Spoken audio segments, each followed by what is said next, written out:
दाखल केल्या. त्या ठिकाणी अधिकारी असल्यामुळे आम्ही त्या ठिकाणी काही वेळ थांबतो.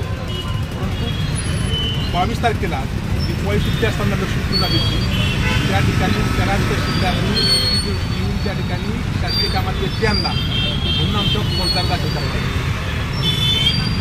त्या ठिकाणी आम्ही जे आक्षेप होते की ज्या शाळेचा चेअरमन आहे पद्मभूषण वसंतराव पाटील शिक्षण संस्था त्या शाळे 19 पद्धत आहे बूथ मतदान नोंद आहे.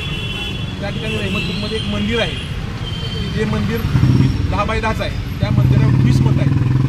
आमचे BLO जे मतदान नोंदणी करतात त्यांचं 3 प्रभागामध्ये मतदान आहे आणि रहमतपूरमध्ये वाठारचे काही मतदार आहेत त्यांचं वाठार मतदार यादीमध्ये नाव आहे ते राहतात वाठारला जमीन वाठारला आहे सगळं वाठारला आहे. परंतु रहमतपूरमध्ये विधानसभेत मतदान केलं आताही मतदान करणार आहे आणि विधानसभेला वाठारमध्ये मतदान जवळपास निवेदन काय केलं आम्ही निवेदन त्या ठिकाणी आमच्या फौजदार दाखल काय केली आम्ही गुलाबाचं फुल घेऊन त्याचा सत्कार केला.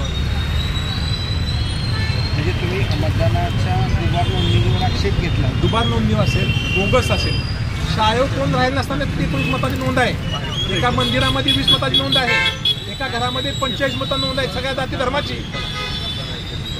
आणि त्याच्यावर तुम्ही आक्षेप घेतला म्हणून तुमच्यावर गुन्हे दाखल ते बोला. त्या ठिकाणी ह्या सगळ्या गोष्टी आम्ही आक्षेप घेतला. त्या ठिकाणी जवळपास 617 मतं दुबार आहेत ती आम्ही दुबार म्हणून बुडवली. त्या दुबार मताचं नावासकट कुठल्या वार्डामध्ये किती नंबरला आला आहे कुठल्या घरावाला सगळं दिलं.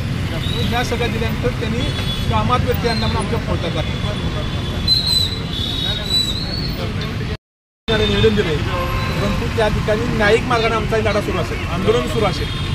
कोल्हापूर जे मुंबई हायकोर्टात जे डिव्हिजनल बेंच आले त्या ठिकाणी असीम सोरवडेच्या माध्यमातून आम्ही सगळे रिट दाखल केले आणि निवडणूक होईल तर आमचं त्या अधिकाऱ्याने चुकीच्या पद्धतीने काम केलं. सुप्रीम कोर्टात जावं लागलं तर आम्ही थांबणार नाही. त्या अधिकाऱ्यांच्या कारवाई झालीच पाहिजे ही आमची भूमिका असेल.